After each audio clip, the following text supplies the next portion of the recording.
as a little prologue statement before our conversation with our NASCAR Truck Series driver. We had a very insightful conversation about how the relatability of drivers is kind of in question now with the current generation of NASCAR and how sponsorships work and really what it takes to become, even just a part-time driver on a part-time schedule.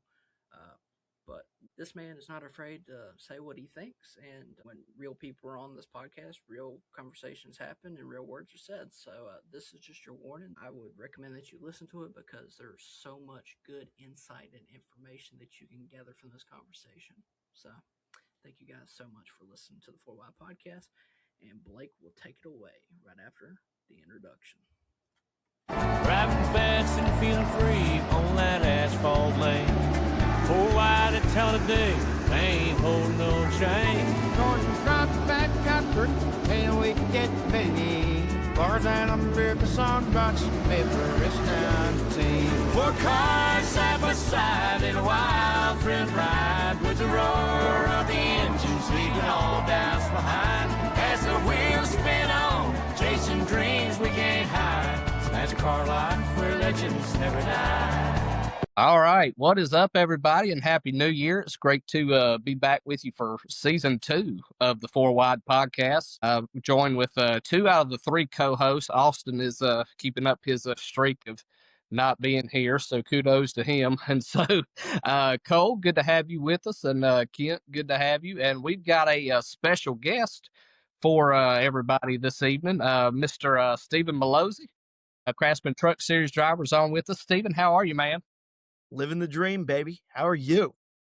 Doing well. Super happy to have you on. So we're grateful for that. We just want to start out, talk a little bit about your racing background and how you got into the sport. Did you grow up watching racing? What age? Just some basic things like that. Yeah. Well, where to begin on that one? So I, like most NASCAR drivers, just a guy, loved racing, loved cars when I was a kid. And it was literally to the point where before I could speak, I could name car brands going down the road. I'd be like Ford, Chevy, Toyota, like not talking in sentences yet, just naming brands. Then it was, Need for Speed and Mario Kart and NASCAR Thunder 2004 was my game of choice back then. So I remember I won a championship on Thunder.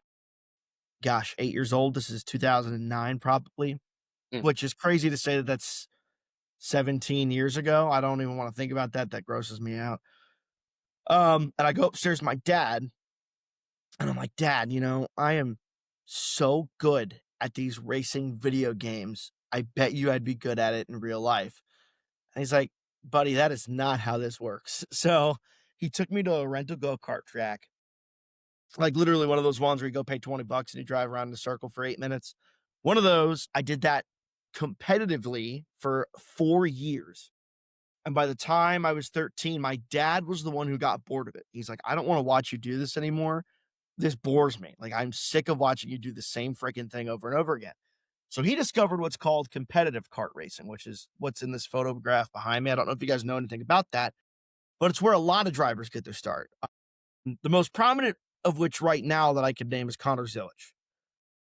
Zilisch started go-karting around the same time I did, like chronologically, like in the same year. He was like 5, wow. Right?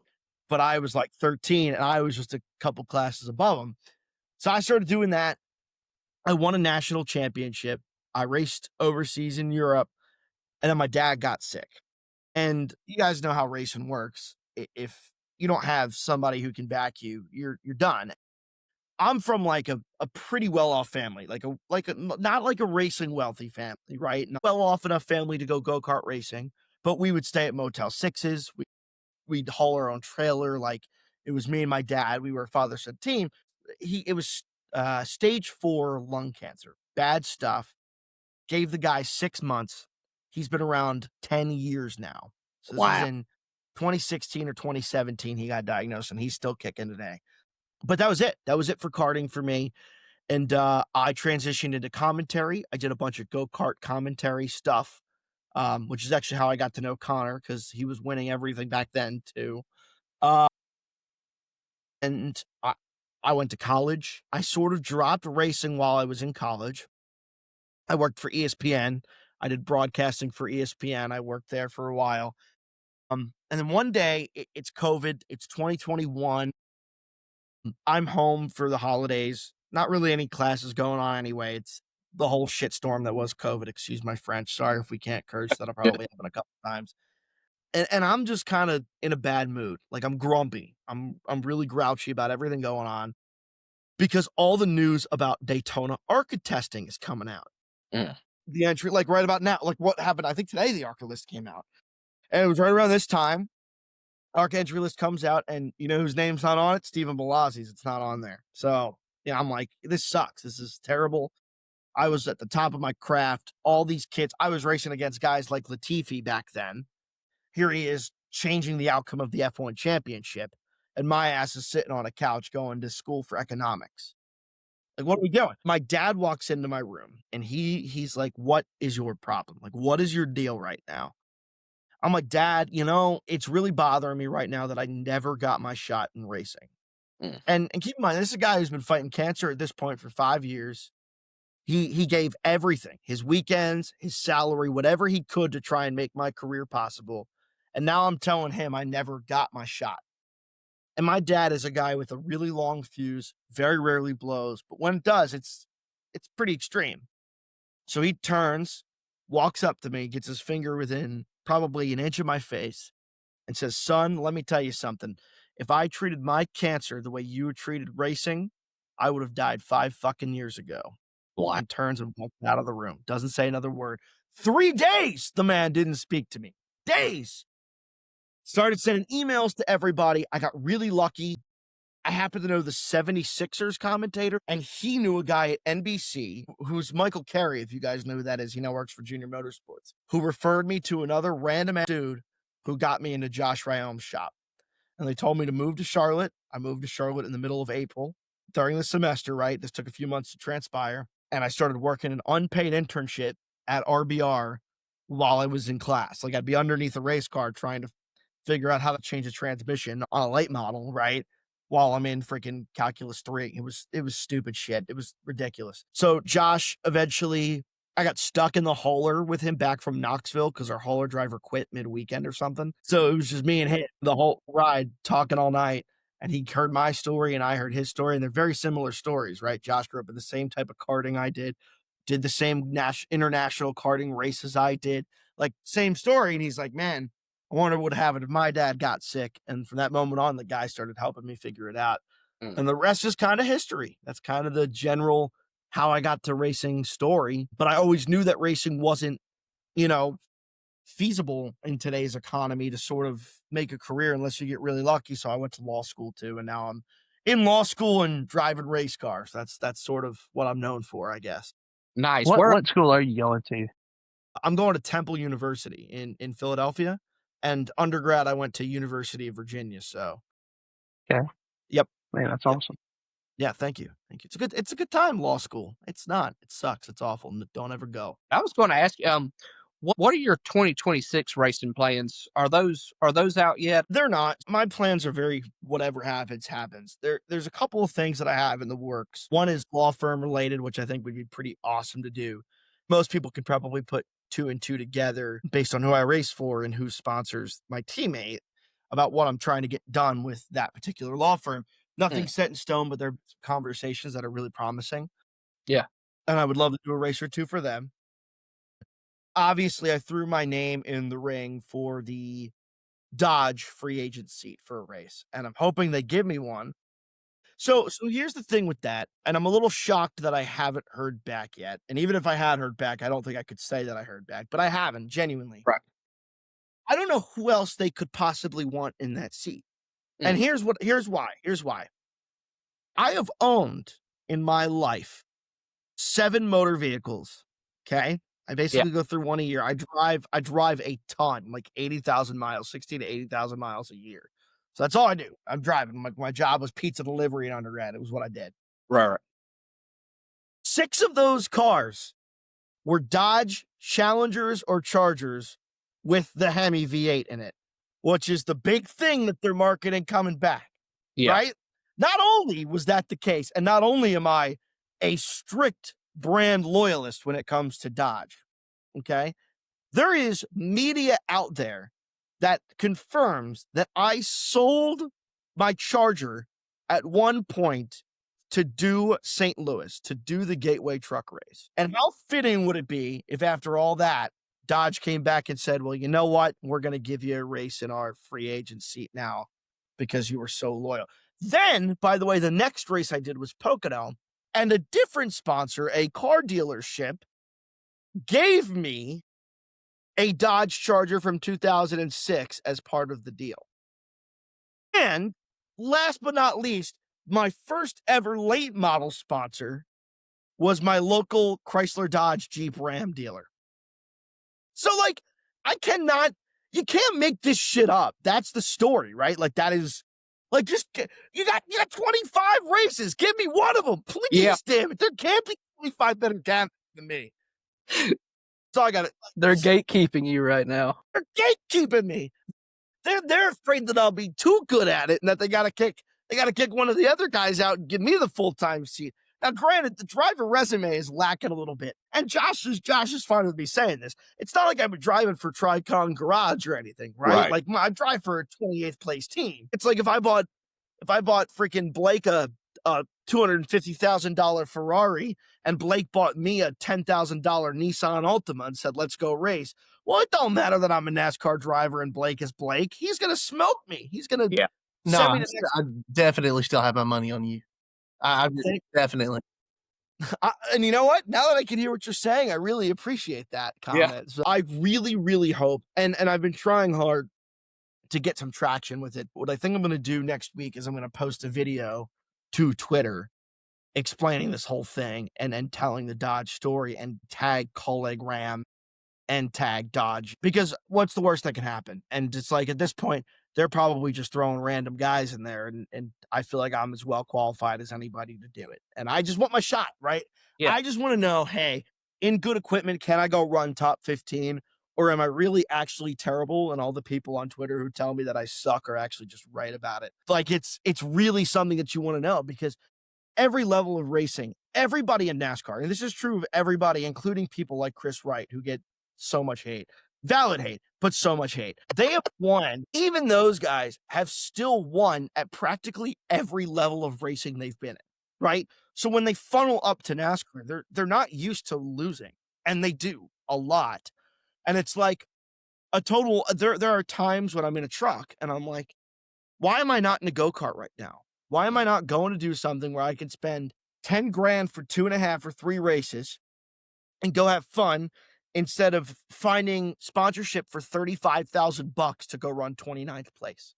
Like, what is the objective here?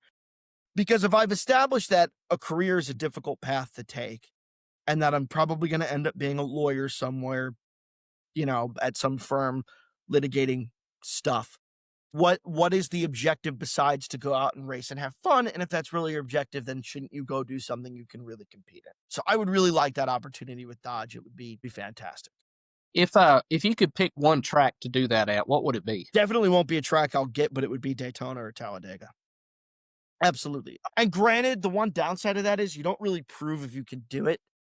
If you race there, you prove that you're lucky enough to do it, which is very different. The track I would have picked would have been Pocono, but that's off the truck schedule this year. I mean, outside of that, like, it's any opportunity I get is an opportunity I'm going to take. I forget if St. Louis is on the truck schedule, but if it is, I'd love to do St. Louis. I did love Gateway when I was there. Yeah. But I'd probably like to do a track I've done before, because then I at least have a baseline to say, hey, this is where you ran with Rayom Brothers. Speaking of a racetrack that you ran at, you were at Rockingham, if I remember right, because I remember that you were part of the driver's autograph session for that weekend. I know that week wasn't great in regards to performance. I think you made, about 40 some laps before you had a mechanical issue. It was my best race of the year. I don't know what you're talking about. I love it.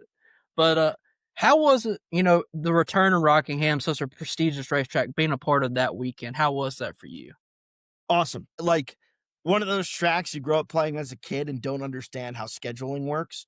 So when it disappeared from NASCAR 08 or whatever, or 07, and it's just gone, you have no idea why. You're like, damn, I wonder what that track's like. If I'm not wrong, I think I was the first guy to qualify at that race, which means that I was like the first guy to take a qualifying lap since the last guy to qualify in Cup there.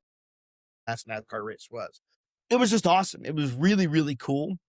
A little scary because our left front shock mount broke and we were sort of just riding around with it broken. And if we had gone probably another like 5 laps, we just would have crashed. Like there was nothing else. It would have just completely sheared and probably wrecked hard. But that was a crazy race to be at. It was really cool. One of the things about being a small time racing driver, and I think a lot of people are aware of what I did last year. Like I don't think it's some big secret that I would never completed a race, all mysteriously for mechanical reasons. But for me, like I got paid to drive a race car. And most of the garage has somebody paying for them to drive a race car, have their parents, have the executive of a company who was a family friend growing up, paying for them to drive a race car. I got money, handed paychecks to go out there and drive race cars to not wreck equipment. And that is something I took a lot of pride in, even if it meant it was ugly on the stat sheet. Did not matter to me.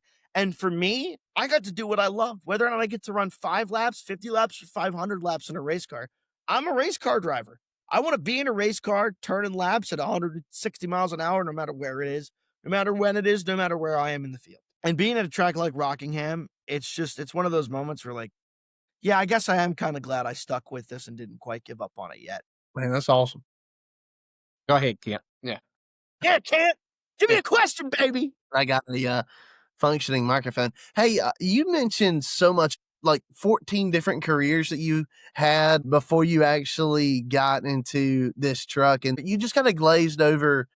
You said ESPN, and then you just moved on, like everyone does that, but everyone doesn't do that.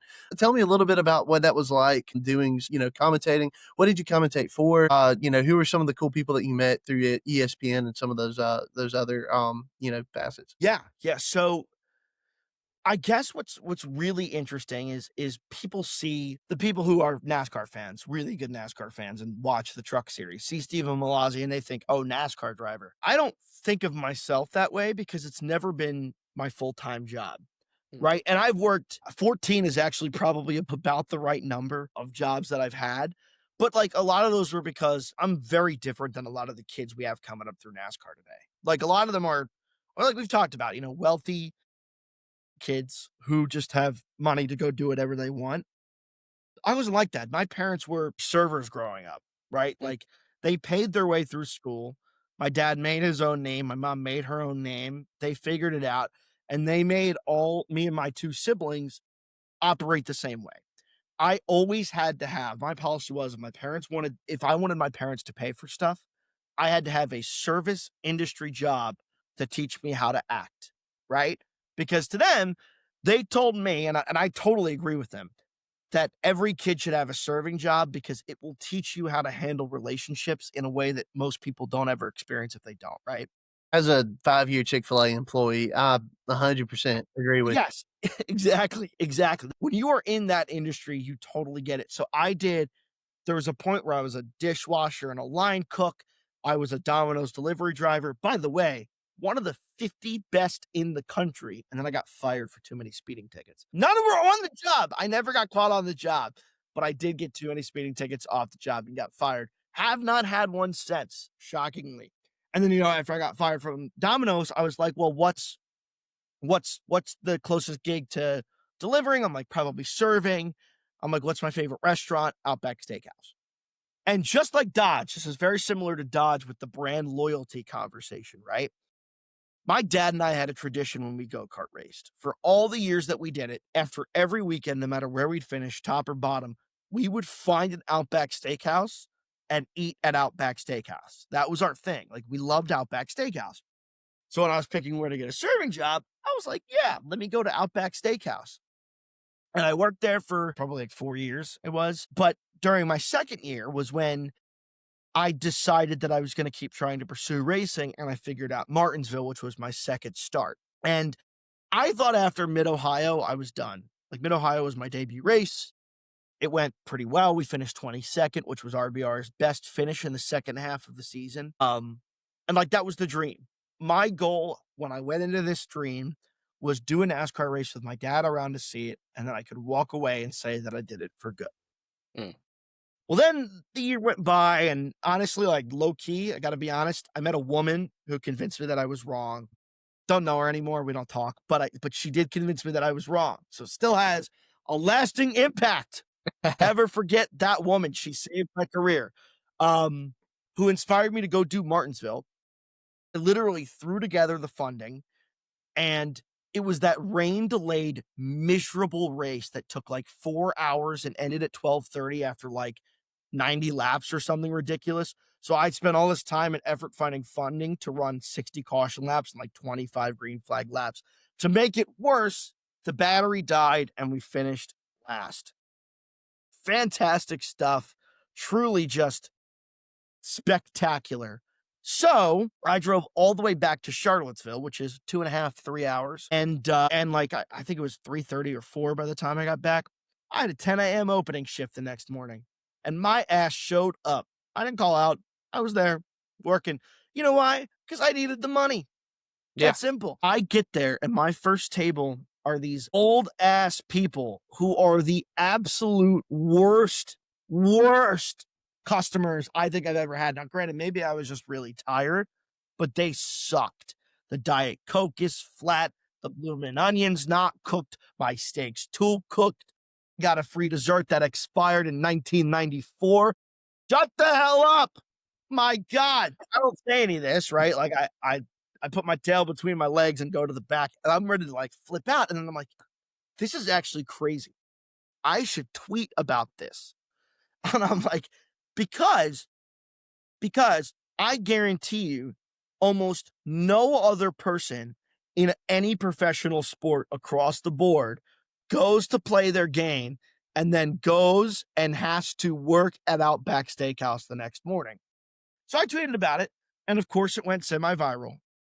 I ended up on Barstool somehow, and then Outback execs show up at my work 2 weeks later, and the conversation started there.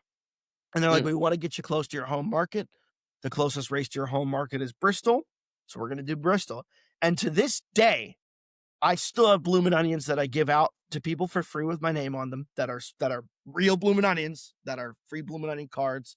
And Outback still supports me. They still, and in a much smaller way than they used to, right? I think that the story factor is dissolved. It's not that well, like once it's done once, it doesn't have the same weight anymore. And everybody recognizes that. I'm forever grateful for Outback. But they cater almost every race I go to for RBR. Like they will just throw $1,000 of free food. And over the course of 10 races in a season, that's 10 grand worth of sponsorship. That's nothing to gawk at. That's not, something small. And we're eating better than the guys next to us who got freaking 5-hour-old Jimmy Johns to munch on in the trailer, and we're getting sirloin. So yeah. So you asked, and I got sidetracked from your question. Don't worry, I did not forget it. You asked what it was like to work all those different jobs, and specifically asked me about ESPN and what I did there. So for ESPN, that was in college, and that was also sort of simultaneous with the start of the racing story. It was pretty much 2020 to 2022. And the opportunity really arose because COVID stopped people from traveling. So a lot of commentators couldn't travel anymore for a lot of Olympic sports, right? So I did everything from lacrosse to field hockey to soccer to volleyball. Like it existed, I did it pretty much. I didn't get to call like football or anything like that, but I got to call some pretty cool sports. And there are some clips of me literally commentating on ESPN, which I think is pretty freaking cool. And it's one of those things where it's one of those passions I always had and I always kind of wish I could do as a career. But at the end of the day, I've always prioritized a stable financial future above pursuing my dreams, but I've always found a way to do both. And that's the key, right? Like I've never been willing to gamble my future on these, we'll call them pipe dreams because that's what they are. But I have always found a way to keep the pipe dream in my back pocket somehow. That's awesome. It sounds like you're at ESPN for a good time because the right teams are winning college football national championships in 21 and 22. Anyways, that's another topic for another day. But go How'd you Dogs. guys do this year? What's that? How'd you do this year? No, I'm not there yet.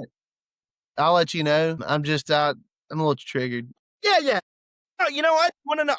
I'm freaking triggered because guess what? We had a freaking auto bid. All we had to do was beat Duke, and we lost to freaking 7-5 Duke in the freaking ACC championship game. How the hell do you lose to Duke? Nah, that was a rough look. I'm not gonna lie to you. You don't have to tell me. That was a rough look. But we got a million other championships in other sports, so I don't give a shit. Y'all will be back next year. Really? Y'all will be back next year. No, we won't. No, we absolutely won't. We were projected to be 15th in the ACC this year. Next year, we're gonna come crashing down to earth, and Miami's gonna we're gonna get smoked. We're not even gonna be top 4. We might be top 5, but we're not gonna be top 4 in the ACC next year. Book it right now. I have no faith. I have no confidence. My life is a hellhole. Well, hey, look, Georgia's gonna go defeated, win the SEC championship again, just to get eliminated in the first round. So, yeah, it's fine. That's our annual tradition, anyways. No, I feel so bad for you and your storied program's history. I'm playing a violin for you right now. It's the world's smallest right there. That's sick, though. Like the different opportunities that you've had. And I was going to say, I've seen the photo of you in an Outback fire suit. My follow-up to that was going to be, do you still get anything from that? Or, can you walk in and get, free blooming onions? Sounds like you can. So, I've walked into so many Outbacks and I've said, hey, it varies based on store. If you don't want to give me anything, that's fine. I'm not going to be upset about it. But I am Outback's. I still am Outback's NASCAR driver, right? Yeah. So do you think maybe we could get a little discount? And I also used to work for you guys for years. My home store always gives me 50 to 75% off, and most stores give me 25 to 50% off. That's cool. Yeah. It's no big deal, but I kind of am feeling Kevin Harvick's shoes right now. And Jeff Gordon's. Jeff Gordon was sponsored by Outback in 1996. Oh, that's sick. I didn't even know. I'm a diehard Gordon fan. I had no clue. So that's sick. Clearly not that diehard. Hey, look. Getting smoked by Bloomin' Onion over here, huh? You don't even know your history. Look. Now, I did know that Jeff Gordon was originally a part of the Coca-Cola racing family. So you and everybody else who's ever turned on a television, buddy. Come on now. What are we doing? Do you want to spit some real Jeff Gordon facts? Come on. Give me one that I don't know. I don't think I can. Really, I don't. Look, I'll think for a little while. And you know what he just said 30 seconds ago? This is what we get for letting you have a microphone. 30 seconds ago, says, I'm a diehard Gordon fan. And I can't name a single fact. What water sport did he almost consider attempting a career in before nailing it down in NASCAR? Water polo. No. All right, I got you now. I don't know. I'll admit it. I don't know. I was just skiing. But I also don't claim to be a diehard Gordon fan. Look, at water skiing, he was excellent at it as a teenager, and then almost got into that instead of NASCAR, or actually racing in general, because he wasn't going to do NASCAR. He was going to do open wheel. And next time he Gordon on pit road, because he's always on pit road, because everything Hendrick. So if there's a truck race for the Hendrick truck, he's on pit road. There you go. I'm going to walk up to him. He has no idea who I am. Zero. I've never interacted with Jeff Gordon in my life. Same. Yeah. I'm going to walk up to him, and I'm going to say, Mr. Gordon, NASCAR, I race in the truck series. I just wanted to let you know, there's a guy named Kent who knows so much about you. Hey, he knew that you were going to be a water skier back in the day. It was in a book, so it's got to be true. So actually, I met Jeff Gordon. This is how unlucky that my life is. But anyways, I met Jeff Gordon when I was like 7 or 8. It was 2005. I guess I might have been 8. It was the fall race at Charlotte. Had infield passes. Walk right up to him. He walks right up to me. Hey, so good to meet you. Shakes my hand. No one within miles had a Sharpie, I swear. Like nobody. Right. So, and this was before cameras were on every single cell phone. And so, I couldn't just turn around and be like, so anyways, I tell people my dad and I know I met Jeff Gordon. That's good enough for me. But anyway, I was just another snotty nosed kid to him, but he high-fived me anyways. But yeah. I always keep one in my pocket whenever I'm at a racetrack. Cause it's weird. Like I truly don't expect anybody to recognize me. Like I said, I am a guy with a career best finish of 22nd place. I do not expect people to know me. And there are always people who know you. Like I had a guy at Bristol this year walk up to me with a custom-made Stephen Mallozzi hero card. That's sick. Crazy stuff. And it turns out that when I was at Outback and did an appearance back in 2023, he was there and he remembered meeting me. And when he saw I was on the entry list, he came out with a custom Outback hero card to get me to sign it. I was like, damn, that's crazy. And I've always just carried a Sharpie with me because why not? Like, dude, like you've got such a good personality about you, and just the easy it is to talk to you and that sort of thing, that when you are intentional about creating those interactions with fans and that sort of thing, just simply having a Sharpie with you, you're going to create just lifelong memories for fans that are just everyday moments for you, or maybe slight inconveniences for you, but you're creating lifetime memories for fans. That's sick. I love that about you, man. There's very few people I forget. And like, for example, I camped, literally have stayed with people who were just fans of mine in the infield of Pocono. And like loved them. I ran out of hero cards when this family and their young daughter Skylar walked up to me. Last one I gave it out. So I signed a piece of cardboard on the bottom of the box. Gave it to her. They come back, they tell me not to run out again. I run out again. So I go over to the campsite and I gave every single one of them hero cards and Bloomin' Onions, took pictures, and got them and all their kids garage passes for the Pocono race. The next year, I'm back at Pocono again, getting ready to race. My hotel sours. It's like disaster, like human shit on the sofa and dirty bed sheets and children screaming, but I think it's ghost children. I don't even think it's real children. So I call up Ryan, who is the mom of the family. I'm like, Ryan, can we still stay in your camper? She's like, yeah, come on down. And me and my two best friends who in racing at the time both stayed in the camper with Ryan and her family. Wow. And then the next year we went back when I didn't race and just hung out with them, and their dog bit my best friend's lip off, which was pretty crazy. Either way. And then there's a couple of other stories of just people who are truly inspiring. And I give my phone number to a lot of fans because if they're ever at a race that I'm at, I never use my allotment of passes.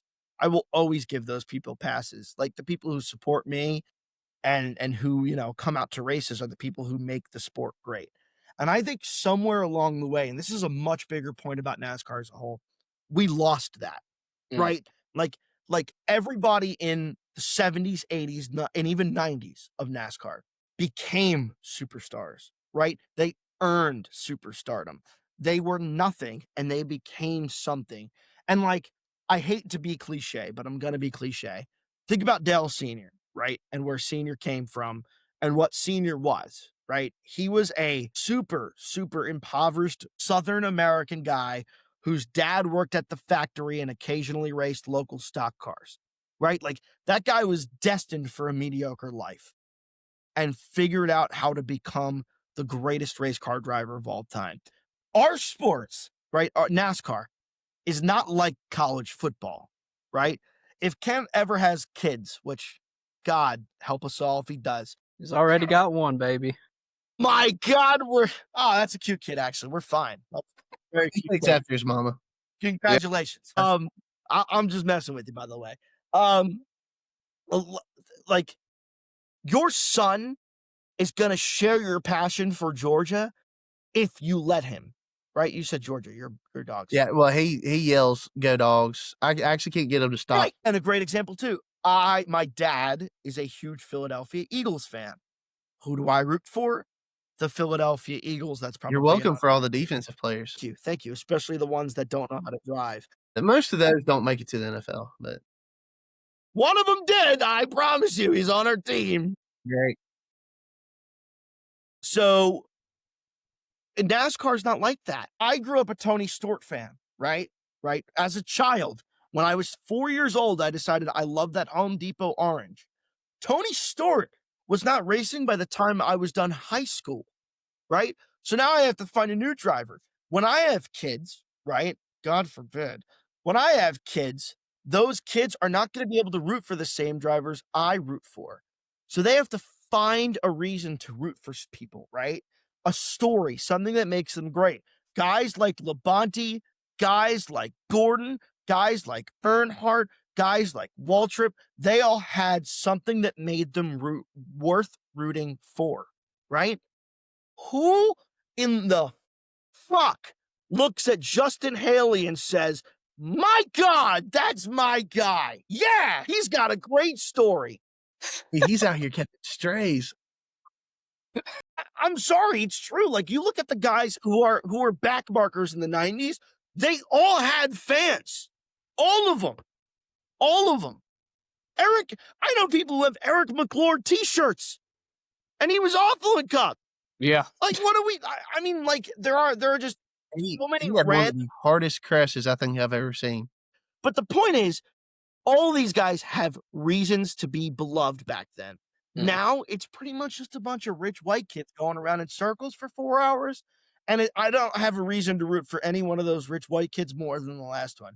Like, legitimately. And I'm sorry, he's probably a very talented race car driver. Same thing with Justin Haley. Like Riley Herbst, right? Who is like, man, I like the guy who owns the super rich son of a gas station tycoon guy, right? And that's who I want to root for in NASCAR. Nobody relates to that. NASCAR's fans are for the most part, rural American blue-collar guys who want to see some blue-collar drivers, some badass dudes who aren't afraid to stand up for, like, racing. You know what I mean? Like, and we don't have a whole lot of that anymore. When it comes to, like, that southern rural, just down-to-earth guy that was like a Dale Sr., to me, I feel like the closest thing that the Cup Series has to that might be Ross Chastain when it comes to just the story of, like, watermelon farming and stuff like that. Maybe. I mean, it can definitely, I could see. Let's be clear about something, too. Like, yeah, I mean, that's the story.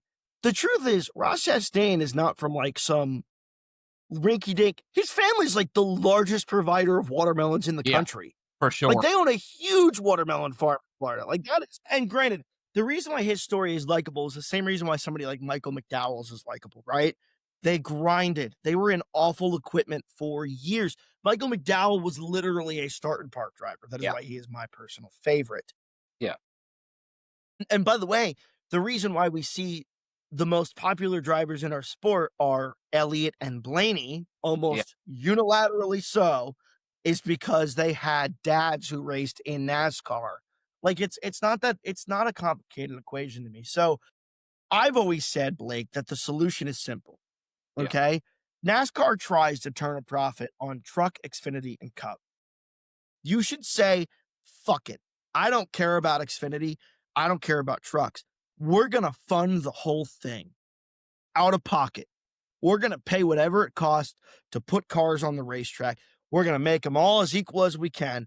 And we're going to put the 30 most talented kids across the country in trucks.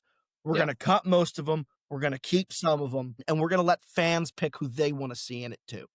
Right? And you make it basically a competition based on talent and personality. And whoever makes it out of that alive moves on to the next level. Everyone else be damned. And we totally underwrite the financial model because Cup is borderline, if not so, profitable, right? They are sustainable on their own right, even though the lawsuits differently based on what team you are. It varies. It varies. But now I think they probably are profitable. They probably will make money as race teams in Cup, meaning they probably have more autonomy over who to put behind the wheel of race cars. So let's change it. We're not making big money bills on the Truck Series. I think the Truck Series accounts for something of like 2% of NASCAR's total revenue. Wow. Bag that 2%, call it a day, and invest into it. So that's where my head's at. It is, and I will be the first to admit I am not delusional. That is wishful thinking. Yeah. Right? Like, that is an extreme situation that I don't expect to happen anytime in the near future. I'm saying if you were to give me my ideal world, imagine if you could see the late model short track guys that everybody watches now end up getting their opportunity over the course of a full season. Yeah. And getting to see if they can really do it. The stories would breed themselves, right? You wouldn't get stuck with Brandon Jones and Xfinity for 15 years, right? You'd get real, true guys. I am just throwing haymakers today. I don't know what it is. I worked 11 hours today. It was a long day. As fans, we think the same thing. I mean, in all honesty, I mean, you ain't said anything that we hadn't thought of or said here on the podcast, really, because we approach everything from a fan perspective, and it's like whatever happened to the personality. I mean, truly, my favorite Cup driver is Larson. Right? To me, he's super talented. Love to watch him race, but I do feel like on the personality side, it might be a little bland. Right? When it comes to just pure racing, love to watch him, but there's not many guys, maybe a Gregson, but there's not tons of guys that has like a Mallozzi kind of personality. I wish they did, because I've absolutely loved the last few minutes we've been on here. I'm blushing. Now I'm blushing. Yeah. Yeah. And it's tough, right? Like if any of those guys ever sees this, like the reality is no part of me dislikes you. No part of me discredits what you've accomplished in racing. Like that is not what I'm trying to say here. What I'm trying to say is like the story of being the son of the founder of Ream is not a relatable story, right? There's no triumph or tribulation there, right? You just got it. You just got it, right? And if you drive race cars long enough, you're going to be a good race car driver at some point, or at least good enough to compete in NASCAR, or at least buy good enough equipment to compete in NASCAR. And like what we really need is the stories. And that's, by the way, for what it's worth, and I'm not just saying this because I want them to put me in it. I really do love what Dodge is doing. Yeah. I really do. I think that is a phenomenal way to go about it. I think the fact that they had a show where they decided to put somebody in who won the competition is great, gives a chance to expose people to stories. And I think giving free agent drivers a shot at different storylines every week also breeds opportunity for these guys. And I just wish we had more of that. And I feel like we could do it, and we choose not to. So that is my mini rant on NASCAR. I'm glad I got that out. I feel much better. I feel like I'm going to sleep easy tonight. All right, I got to know something. You said you grew up a Tony Stewart fan. I'm not even going to say if. I'm going to say when. I'm a believer. When you get that first checkered flag, are you climbing the fence? No, probably not. Probably not. And honestly, like, I think I'm going to do something different. I think I'm probably going to walk into the grandstands. I think I'm just going to go say what's up. I think I'm just going to go automatically say what's up to all those fans in the grandstands. Like, sick. You know what's going to happen? Those people in the grandstand, and like a lot of drivers do a nice job. They hand the flag to a kid. You go walk into the grandstands if they have an opening underneath the flag stand, which is usually where it is. You're going to interact with 30, 40 fans, right? You're going to get maybe semi-mobbed, but you're going to interact with some of those guys. Those guys are going to come to that race every single year in the hope of chasing that high. They're going to sit right there too. And they're going to sit right there. And they're going to say, I hope Stephen Mallozzi wins today. And he comes and says hello again. Right? And that is what we are lacking these days. We are totally missing that part of the sport where we used to be so big because we were the most accessible sport on the face of the planet. Like, do you know how hard it would be to get the equivalent of a garage pass in the NFL? You're not getting one. I'm not even certain they exist unless if you're a multi-gajillionaire or social media influencer, right? Like, you're not getting one just from knowing somebody. And there are people who used to do appearances at, like, I think Carson Hocevar gives them away at Chili's when he goes, right? Like that kind of thing. That's how you do it. You're eating a meal at a restaurant and a NASCAR driver walks in who's sponsored by Hooters, and you're at a Hooters, and guess what? Before you know it, you're going to the races for free. And that's that's the core. That's where we came from. That's what we need to not forget. And like, I am the first to acknowledge I am not some big guy in NASCAR who should have big opinions. But I also am going to say I have a perfect perspective because I don't consider myself to be a driver. At the end of the day, I think I'm more of a fan. I love the sport. I love it with all my heart, and I want to see it grow, and we have not been going that direction. And I think my dual perspective means I have an obligation to at least say what I think, even if nobody wants to listen. Yeah. Yes, that's where I'm at. Cole, you got anything? I was kind of curious about your driving style, in all honesty, right? It kicks them off every once in a while. But your driving style, it says a lot about you as a driver, but you don't necessarily get to see that if you're running 30 to 40 laps, right? So yeah. If you were up front in decent equipment, we won't even say like top tier equipment, right? how would you describe your racing style at, like maybe a track like a Martinsville or a Bristol, kind of like the nitty gritty, like a blue collar race, right? Any short track where you have to get up on the wheel and get after it? Yeah, that's a great question. I've never been asked that before. So obviously in NASCAR, I've been known as a guy who goes out there and doesn't wreck equipment, right? Like I'm not afraid to lose a half a second a lap in order to make sure I never touch fence, right? And that's the goal. When you're running 32nd, your best shot at getting a top 20 is having a clean race car with 10 to go. That's it. That's your best shot. So you just don't wreck the thing. When I was in go-karting, I was how do I put this? I was a little bit of a hothead, and I've been known to be pretty aggressive. And my strongest ability, I would say, is the ability to navigate chaos. I could get through a wreck pretty much better than anybody. And you know what? I was never the let's go purple kind of guy. Like I was never top of the charts in qualifying, but I could race. I was great in traffic. I was great in chaos. And that's where I really thrived. And the other place I was really good was in the rain. But I was never like raw speed, and I was never run away with a race kind of speed. It just never was my thing. I was a racecraft guy. Like I had some serious, and I have road rage now for sure. Like I'll be the first to admit it. I got that Jersey road rage going for me.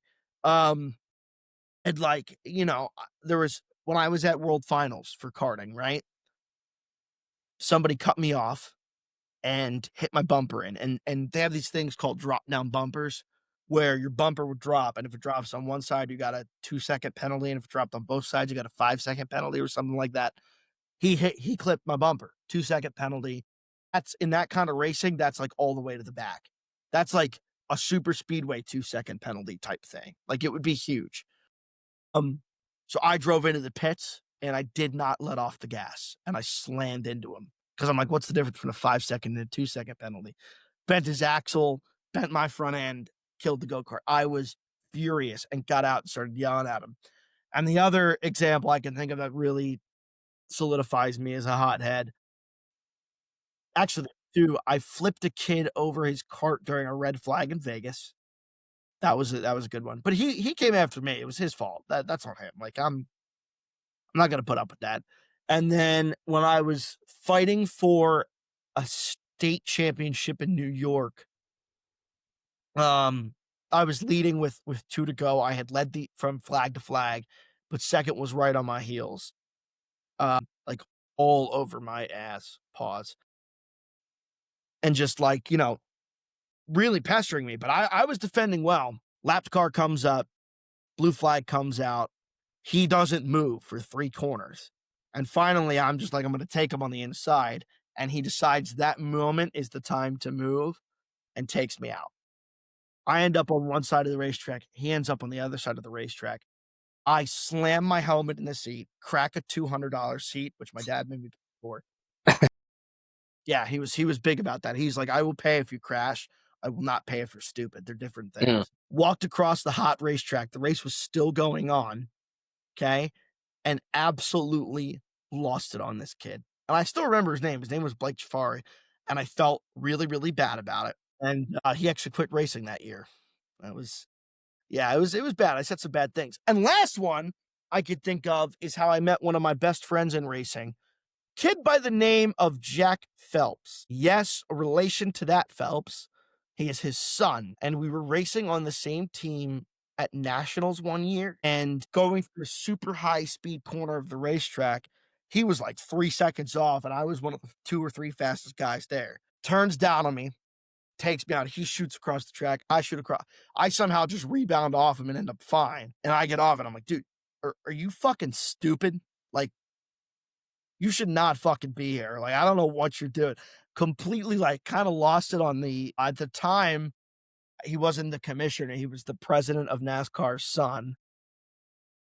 And just sort of, and then like after that, I walked over to him. I apologized. Like I gave him some pointers, helped him pick up a few seconds, and we became friends after that. I had actually saw him a few weeks ago in New York. Like he's a great kid. He lives up there now, and he's a great guy. But I lost it on him too. So I'm a hothead. And I would say that if I ever got to the front at a race like Martinsville, I will be Ty Gibbs, unfortunately. Like I will like I made fun of Sammy Smith on Twitter for doing what he did. I gotta tell you, I did the same fucking thing. Like straight up, I'm doing that too. And like also the different situations. I feel like there is some context. If I am in a JR Motorsports car and running up front every single week, I don't think I'll drive like that. I don't think I'll wreck people for wins at that point. If I'm contending and I know my time is coming, I'm not going to make enemies on the racetrack. I'm going to race people the way I hope they race me, which is clean. Aggressive is fine, but clean. If I get this one shot with Dodge, one race, and I'm running third place at Martinsville with 2 cars in front of me, you better bet I'm knocking the goddamn radiator of that thing second into first, banana boating this bitch all the way to the front, no matter what it takes. Okay? So it's context. It's totally context. It matters based on, I think, what happens. But I think aggression is definitely in my wheelhouse. Awesome. That's awesome. So if you're aggressive personality, how does your music cater? Are you more like a metal or a rock guy, or are you like fuck no? I listen to like the Fray. You know okay, the Fray is? yeah, I'm a Fray guy. Crank some Coldplay. Give me the script. You know what I mean? Like that's, and then I do like some country too. Like I'm a big country guy as well. But like my main genre, the Fray was my most listened to band for like 11 straight years from like 2012 to 2023. So that was, that not at all my music style. My dad used to make fun of me for it because I told him, he's like, "What do you listen to when you're qualifying?" And I'm like, in my head, it's usually like Sweet Caroline. And he's like, Yeah. "What the hell do you mean you're listening to Sweet Caroline?" He's like, "No wonder why you suck so bad at qualifying." I'm like, "You gotta listen to something else." I'm like, "Dad, I can't help it."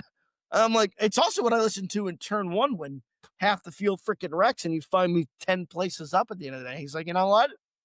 Do whatever you do, man. It's I'm not driving. I don't give a shit." So that might be the reason why. If you listen to anything more aggressive, you might just go like straight up the catch fence and just go straight up into the stands of how excited you get. So you need something to calm you down. right. And the last thing I need is to be more energetic than I already am. My mother says, it took me a while to start talking when I was a kid, but no, I never shut the hell up. So that's her catchphrase. Yeah. What are some tracks you're looking forward to the most? But when will we see you next on track? There are only 2 tracks left that I want to do. Mm. And they are Daytona and Talladega. And that is it. And like I think if I could do one of them and say I raced at Daytona or Talladega, I'd be like, man, I really did find a way to accomplish pretty much everything I wanted to accomplish in racing.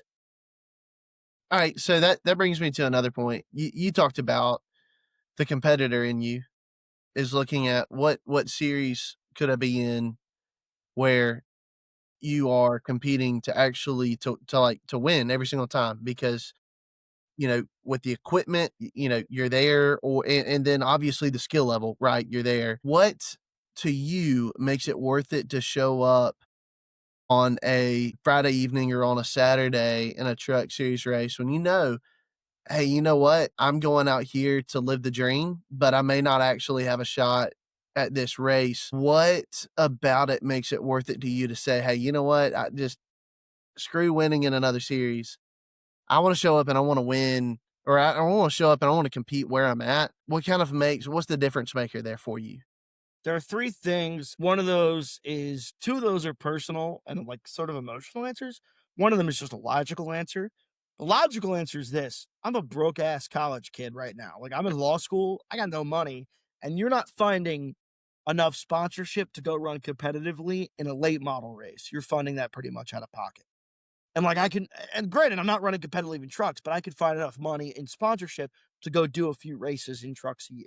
It's as simple as that, right? And why would you downgrade yourself when you're not going to run any better for the price point? Like there's a floor of cost for racing of how much it costs, and you're not racing for any cheaper than that. The 2 emotional answers are this. One is I never forget what my dad said to me. Like I never forget that moment. And that is a guy who every day for the past 10 years has to get aggressive forms of chemotherapy-derived treatment every other week, is knocked out for days, and gets up and still works a job a very difficult job as an HR guy at Hourmark, which is the company he works for, right? Every day he gets out of bed. He goes on family vacations. He goes to Eagles games when he can. He goes on date night with my mom. Like, that is a guy who every day, no matter how bad it gets, no matter whether or not he's running first or 30, gets out of bed and does what he has to do. And the second part of that is I remember how bad I wanted this 7 years ago, 8 years ago, right? I remember what it felt like to not be in racing and the disappointment that I had never gotten here.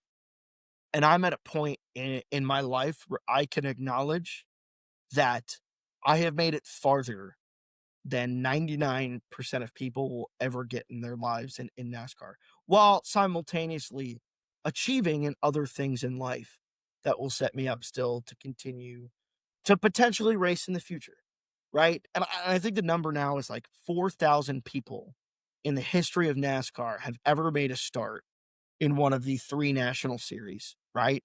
That's it. In the entire world, only 4,000 of us have ever done it. Dang. And I'm one of them. And like, there's something to be said in the history of a 77-year-long sport that you were one of 4,000 people to have done it. And that's not something you just let go of. And that's not something that you get. And are there moments where you get discouraged and you're like, man, I'm sick of it? Yeah. And there are people who are on social media who say, yeah, this guy sucks and this guy sucks, because they don't really care about what you're driving. They just see that you're on the track and you're slow, right? Like, that's the answer. And that sometimes gets to me. I'll admit, part of being emotional and involved and interactive and personable is that the other side gets to you too, right? Like, it's very hard to be one but not the other, right?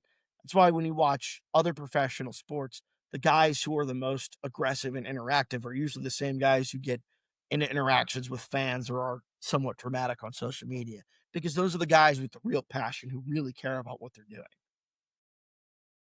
But I don't know. To me, it's just like, I've always felt like it would be disrespectful to myself, dad, to those who supported me along the way, to walk away when I still got more in the tank.